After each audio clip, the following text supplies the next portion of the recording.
in love lives in God, and God in them. This is how love is made complete among us, so that we will have confidence on the day of judgment. In this world, we are like Jesus. Chers frères et sœurs et amis dans le Seigneur, que Dieu vous bénisse. Amen. Que Dieu vous bénisse. Amen. Donc, comme nous avec lecture, nous sommes sortis dans 1 Jean, chapitre 4, verset 7 à 17. Nous sommes fait lecture pour vous-même, 2 versets, c'est le verset 16 et verset 17. Qui sujet nous gagne pour matin? Sujet nous gagne pour matin, il dit comme ça que préparez-vous pour le retour du Christ avec amour. Je reprends. Préparez-vous pour le retour du Christ avec amour. Prepare yourself for the return of Christ with love. What does that mean? Qu'est-ce que cela signifie? Qui ça veut dire? Eh bien, se préparer au retour du Christ implique de mener une vie de foi, de sainteté et de disciples actifs, en se concentrant sur la prière, les Écritures, la lecture des Écritures, l'amour du prochain, le service des plus démunis et en restant vigilant dans se laisser tromper par les faux prophètes, tout en ayant confiance dans le plan et le moment choisi par Dieu. C'est ça le sujet à vous dire, on va le développer pour vous-même matin. Preparing for Christ's return involves living a life of faith, holiness, and active discipleship, focusing on prayer, scripture, loving others, serving the needy, and staying watchful without being deceived by false prophets, all while trusting God's timing and plan. Là, nous regardons le sujet, il dit comme ça que prepare yourself for the return of Christ with love.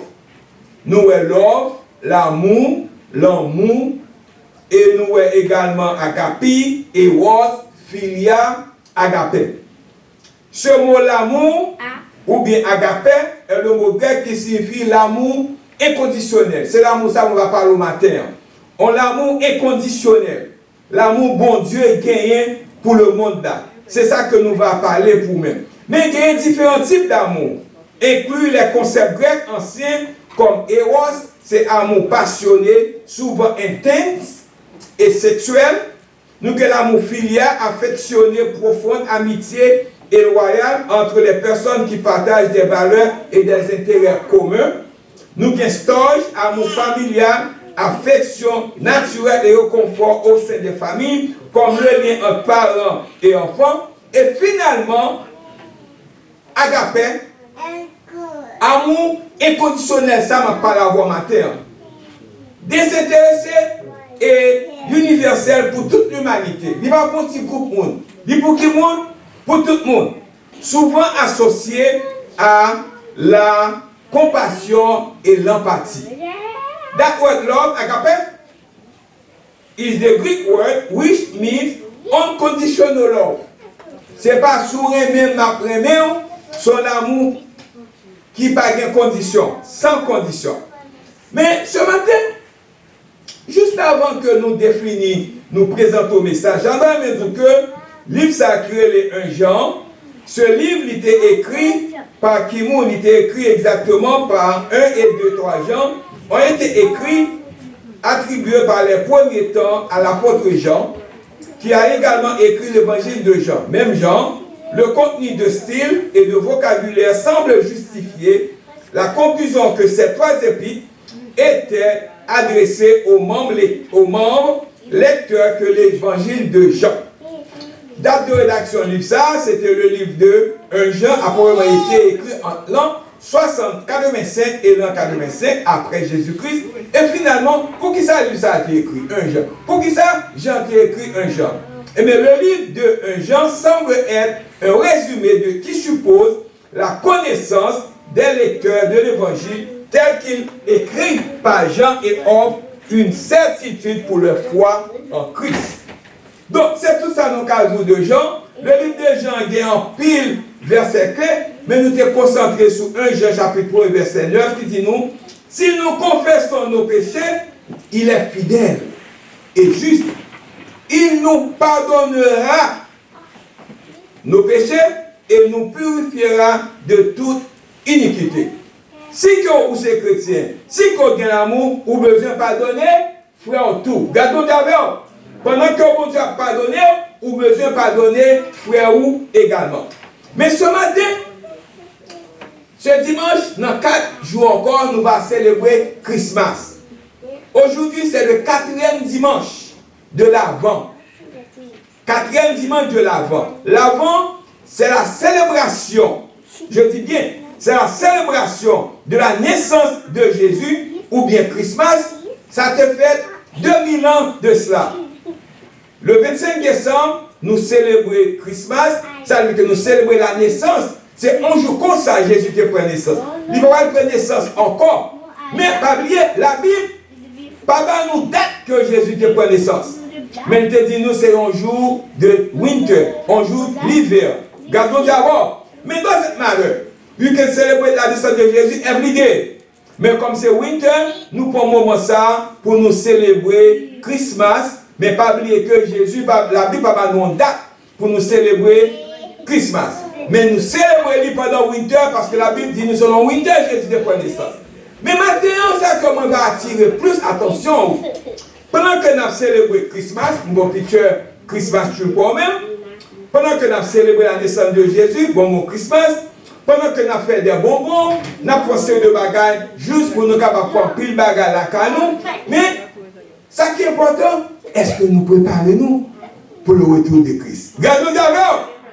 Pendant que nous avons célébré la naissance de Jésus, est-ce que nous avons préparé nous également pour le retour du Christ? Regardons d'abord. Regardons d'abord. Est-ce que nous avons préparé nous? Préparez-nous, mine. Est-ce que ça qui part bon dans nous-mêmes? Est-ce que nous retirons? Est-ce que nous faisons appel avec l'autre monde? Puis on cherche bon Dieu? Puis on convertit? Puis on quitte rancune? Puis on quitte raïmon? Et puis on serve bon Dieu? Puis on vient joindre nous? Gardons d'abord. By the same token, est-ce que vraiment avec couteau supporter l'église nous? Parce que si nous ne pas supporter l'église nous, nous ne sommes pas capables de mener l'autre monde. Comment on peut supporter l'église nous? Est-ce que nous contribuons également? Gardons d'abord. Il a de tout. Gardons d'abord.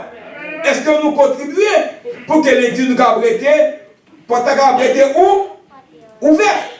Donc, le dimanche prochain, qui sera le premier dimanche après Noël, souvent appelé premier dimanche de l'Avent ou le premier dimanche de Noël, marque la poursuite du temps de Noël et met l'accent sur Jésus, lumière divine, entrant dans le monde. Il s'agit d'une transition entre la célébration de la naissance de Jésus, qui est Noël, et l'amour durable de Dieu, ainsi que l'appel à refléter sur la présence de Jésus ensemble avec nous, ce qu'on appelle l'incarnation, Dieu avec nous. De naissance à dimanche cap continue, c'est que Dieu avec nous.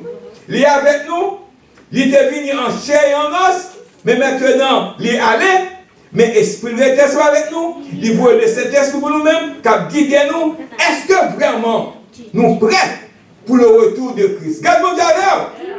Est-ce qu'on est prêt pour le retour de Christ?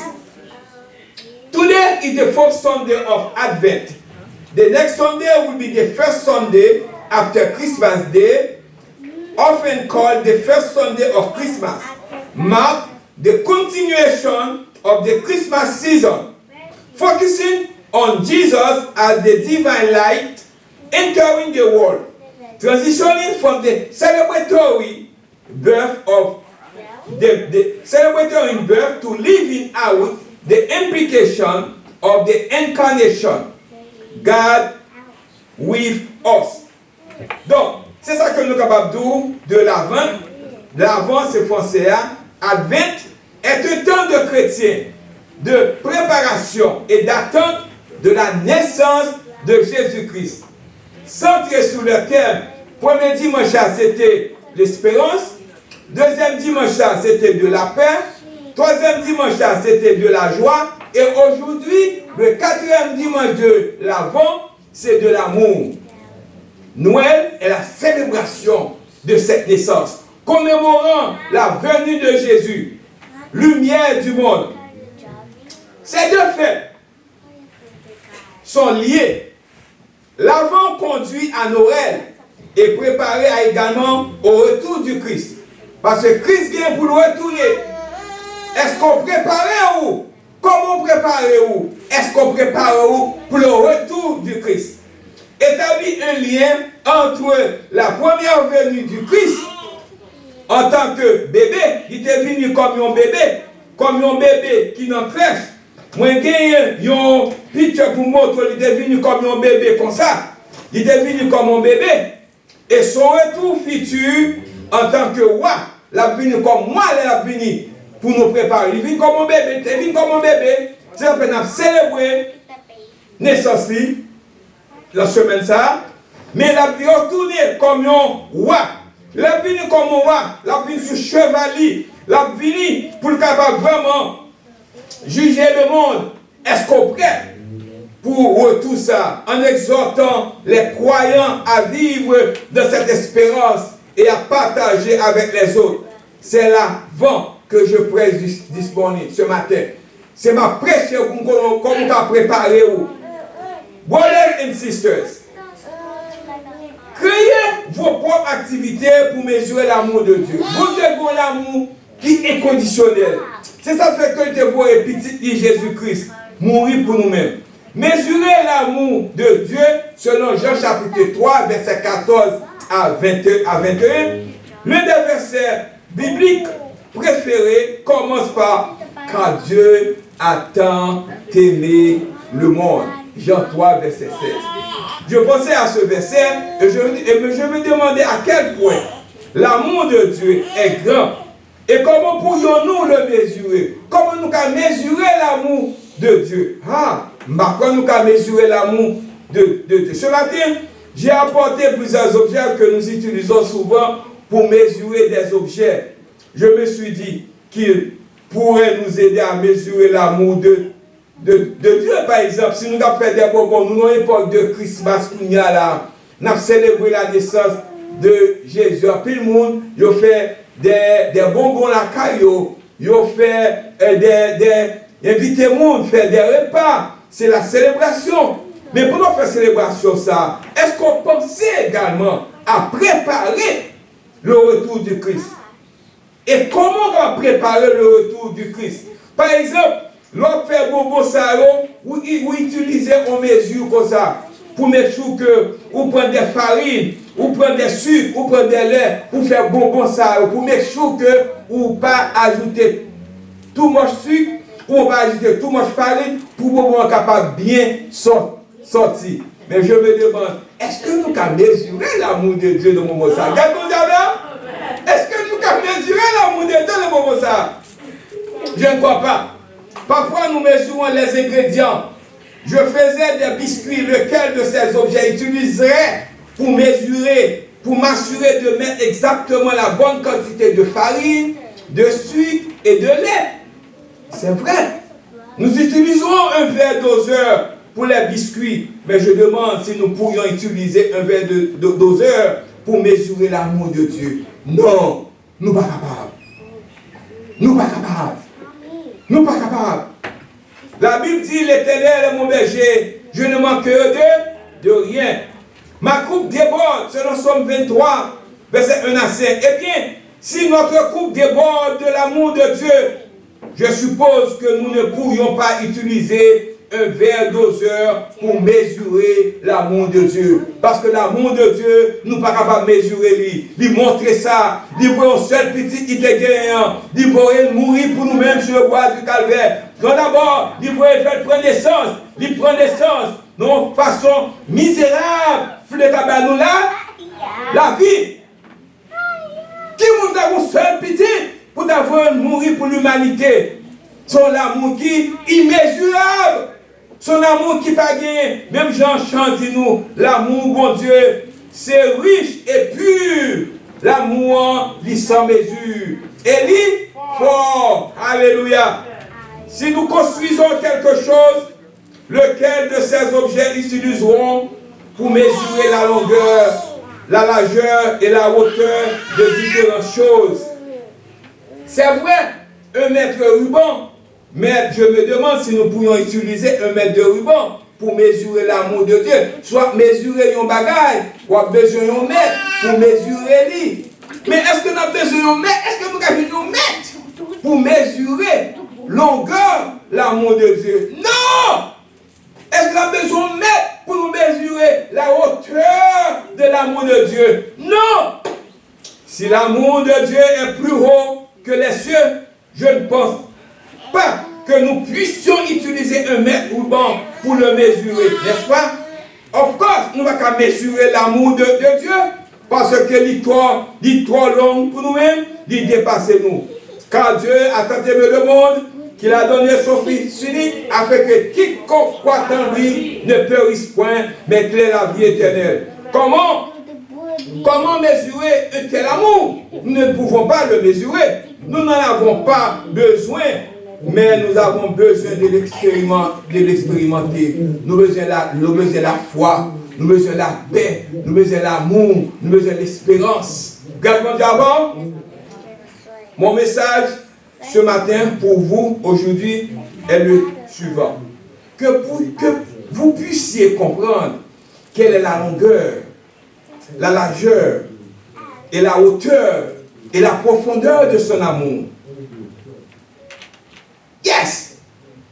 Pourriez-vous en faire l'expérience, même si cet amour est si grand que vous ne le comprenez jamais pleinement, selon Éphésiens chapitre 3, versets 18 et 19. Chers frères et sœurs et amis dans le Seigneur, établit un lien entre la première venue de Jésus comme un bébé, en tant que bébé, et son retour futur en tant que roi, en exhortant les croyants à vivre cette expérience, dans cette expérience, et la partager avec les autres. Chers frères et sœurs et amis dans le Seigneur, qui savent que nous devons faire? Is coming. Il revient bientôt. Il va nous travail pour nous faire. Pendant que nous avons célébré naissance, pendant que nous avons fêté, nous avons mangé, nous avons boire, nous avons invité le monde, nous avons célébré dans l'église, mais est-ce que nous préparons nous-mêmes? Est-ce que nous préparons vie par nous? Gardons d'abord. Si nous préparons vie par où? Célébration, la fête en vain. Gardons d'abord. Nous besoin de chercher l'autre également qui est perdu. Selon Matthieu chapitre 28, verset 19 et 20. Allez faire de toutes les nations des disciples, les baptisant au nom du Père, du Fils et du Saint-Esprit. Et enseignez-leur à observer tout ce que je vous ai prescrit. Et voici, je suis avec vous tous les jours jusqu'à la fin du monde. Therefore, go and make disciples of all nations, baptizing them in the name of the Father and of the Son and of the Holy Spirit, and teaching them to obey everything I have commanded you. And surely I am with you always to the very end of the age. God bless you. God bless you. The first partie that I depuis par au même matin, c'est les paroles de Jésus montrent que Dieu est amour.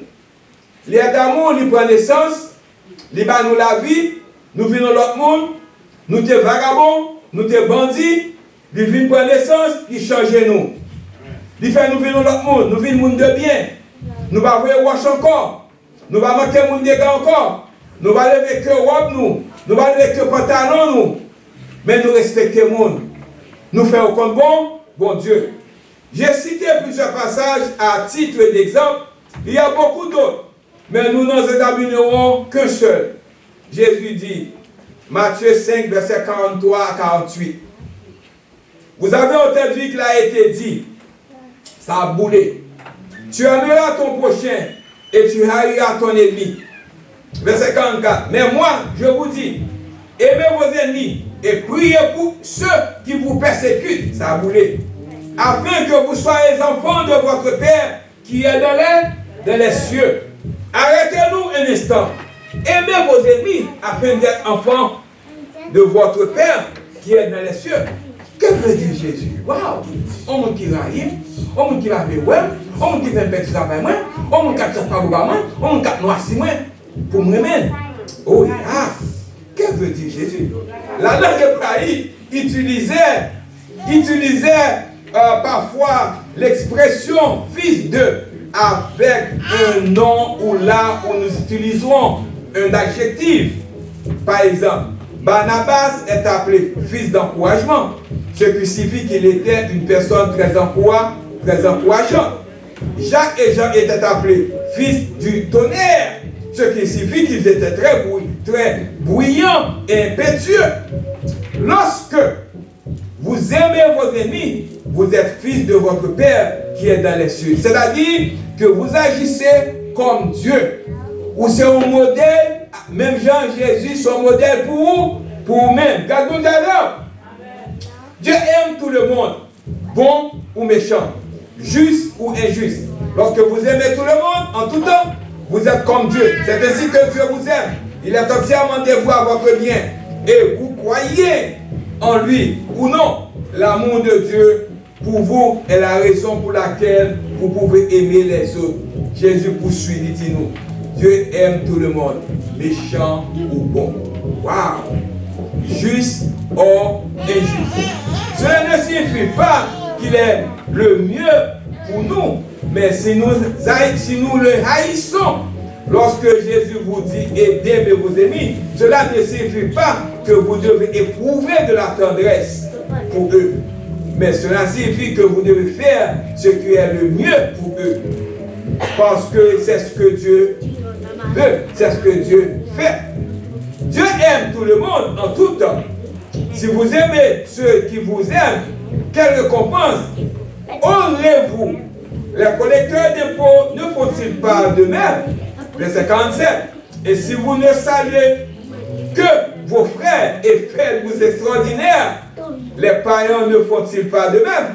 Et finalement, verset 48. Soyez donc parfaits comme votre Père Céleste est parfait. Parmi les sujets que nous avons pour matin, c'est préparez-vous pour le retour de Christ avec amour. Lorsqu'on a amour, ou venez l'autre monde, ou changer, ou pas agir de la même manière, l'autre monde qui va contre bon Dieu agir. Soyez parfaits comme votre Père est parfait. Soyez parfaits dans l'amour, aimez tout le monde, toujours. C'est ce que fait Dieu. Aimez tout le monde, toujours. Quand vous ferez cela, vous serez parfaits comme votre Père est parfait. Vous avez, qui ça, été créé à l'image de Dieu. Et Dieu est amour. Les paroles de Jésus montrent que Dieu est amour. Il le préfère sans cesse de différentes manières. C'est là que Jean l'a pris. Numéro 2. Les actions de Jésus montrent que Dieu est amour. Qui ça? Les actions de Jésus montrent que Dieu est amour. Jesus' action show that God is love. Il était fini. Un jour pendant l'hiver, il prend naissance. Il instruit nous, il mourit, il aller. Il amour. Est-ce que vous-même, pendant préparer pendant célébrer pour la naissance de Jésus, est-ce qu'on prépare également pour le deuxième retour, pour la seconde venue du Christ? Je n'ai mentionné qu'un seul passage dans votre plan. J'aurais pu simplement écrire Matthieu, Marc, Luc et Jean. Lorsque vous lirez les 4 évangiles, l'histoire, montrez-nous Jésus, vous verrez Jésus faire du bien aux gens à chaque page.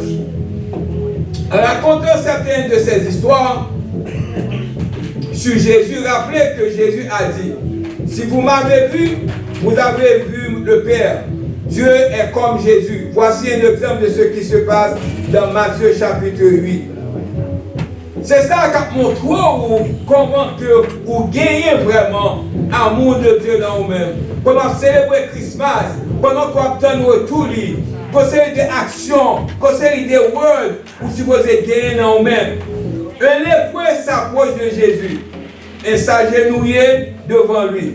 Si tu le veux, tu peux me purifier. C'est ça l'époux a dit. Jésus tendit la main et toucha l'homme. Je le veux. Sois purifié. Il fut guéri sur le champ. La lèpre était une morte vivante. Et les lépreux étaient obligés de vivre à l'écart de tous les autres. Et tout contact leur était interdit. Non seulement ils mouraient physiquement, se décomposant, mais ils étaient morts socialement. Ils ne pouvaient pas passer par côté lié. Ils ont campé loin, parce que la gâté, la contaminé. Mais Jésus même te fait un bagage qui était vraiment extraordinaire. Qui ça le fait? Il dit la plupart des gens évitaient les lépreux à tout prix. Toucher un lépreux était doublement dangereux dans le passé. Cela vous rendait impur religieusement. On croyait que la lèpre était contagieuse. Donc on risquait de contacter la maladie soi-même. Pourquoi Jésus a-t-il touché le lépreux? Il l'aimait. Jésus a aimé, touché et guéri cet homme que les autres évitaient. Dieu est amour même pour les lépreux. Bon Dieu est amour pour moi-même avec vous. Malgré péché nous, malgré mauvaise action nous, malgré situation nous, il touche nous, il guérit nous, il relève nous, il dit que vraiment, frère avec soeur, est-ce qu'on prépare pour le retour de Christ? Est-ce qu'on préparez-vous pour le retour du Christ avec amour? Prepare yourself for the return of Christ with love. Est-ce qu'on t'a aimé préparer vous, brothers and sisters? Brothers and sisters, est-ce qu'on t'a aimé préparer vous? Comment faire fête? Ou manger ou boire? Est-ce qu'on prépare pour le retour? Mais comment on va préparer pour le retour? On va poser une question ça. Est-ce qu'on gagne la foi dans lui-même? Est-ce que vous suivez ça que le demande? Est-ce que vous priez? Est-ce que vous aimez frère? Est-ce que vous vraiment cherchez bon Dieu chaque jour dans la vie?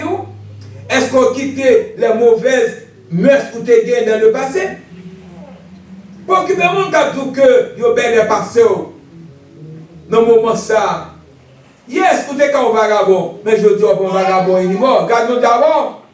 Gardons d'abord. Où sont l'autre monde? Où changer? Finally, la mort de Jésus montre que Dieu est amour. La mort de Jésus montre que Jésus est amour. Il te prend naissance, il vient dans l'autre monde, il prêchait, il mourit, il allait. La mort, te fait en façon comme ça. La mort, il te monté sur un pied, il te monté sur quoi comme ça, la mort. Many. La mort de Jésus montre que Dieu est amour. Jesus' death shows that God is love. Donc, brothers and sisters, les disciples de Jésus en sont venus à considérer sa mort comme l'expression ultime de son amour. Parce que le monde a mourir pour l'autre monde. C'est comme une histoire de un monsieur avec une madame. Monsieur a mouru et puis madame a crié amèrement, durement, parce que c'est vraiment difficile pour lui-même. Mais pendant que le financier monsieur a crié, mais c'était comme qui manquait pousser lui. Mais il n'a pas de garder avec. Il était poussé, il manquait faire tomber dans toi également. Il n'a pas de dans un regard qui était vraiment magnifique. Parce que le pas de dans toi tout. Regarde-nous d'abord, ça se comprend. Mais Jésus est allé dans toi pour moi-même. Regarde-nous d'abord, il était allé pour moi-même. Regarde-nous d'abord, Peut-être monsieur a tout, c'est à lui-même. On a essayé de pousser pour l'entour tout. Il a pas mon regard qui n'est pas vraiment magnifique. Ça se comprend. Mais Jésus est allé pour moi-même. Gardons d'abord. Jésus est allé pour vous-même. Gardons d'abord. Est-ce que Jésus est allé pour vous-même? Romains 5, verset 8, pour nous terminer. Mais Dieu prouve son amour envers nous en ce qui concerne, en ce que lorsque nous étions encore pécheurs, Christ est mort pour nous sur la croix. Éphésiens 5, verset 2, marchez dans l'amour comme Christ nous a aimés et s'est livré lui-même pour nous comme une offrande, un sacrifice de bonne odeur à Dieu. Donc, brothers and sisters, sujet que nous avons pour matin, préparez-vous pour le retour du Christ. Avec qui ça? Avec amour. Préparez-vous pour le retour du Christ. Avec qui ça? Avec amour. Prepare yourself for the return of Christ with love. Pendant qu'on célèbre, c'est bien. On célèbre naissance, c'est bien. Mais est-ce qu'on va préparer également? Lorsque Livine, si la vie Kounia, est-ce qu'on va l'ensemble avec lui? Est-ce que moi-même, moi prêt pour m'aller ensemble avec lui si la vie Kounia? Ask yourself the same question. Est-ce qu'on est prêt pour la seconde venue du Christ? Observons le verset 16 pour nous terminer. 1 Jean 4 qui dit que bien-aimés, aimons-nous les uns les autres, car l'amour vient de Dieu. Et quiconque aime est né de Dieu et connaît Dieu. Celui qui n'aime pas ne connaît pas Dieu, car Dieu est amour. Que Dieu dans son amour infini, capable de bénir vous, il faut capable ruminer ce message. Il faut connaître que pendant qu'on va préparer, pendant qu'on va célébrer la naissance de Jésus, on besoin préparer également pour la seconde venue du Christ. Que Dieu vous bénisse. Amen. Thank you. May God bless you. Thank you. Thank you.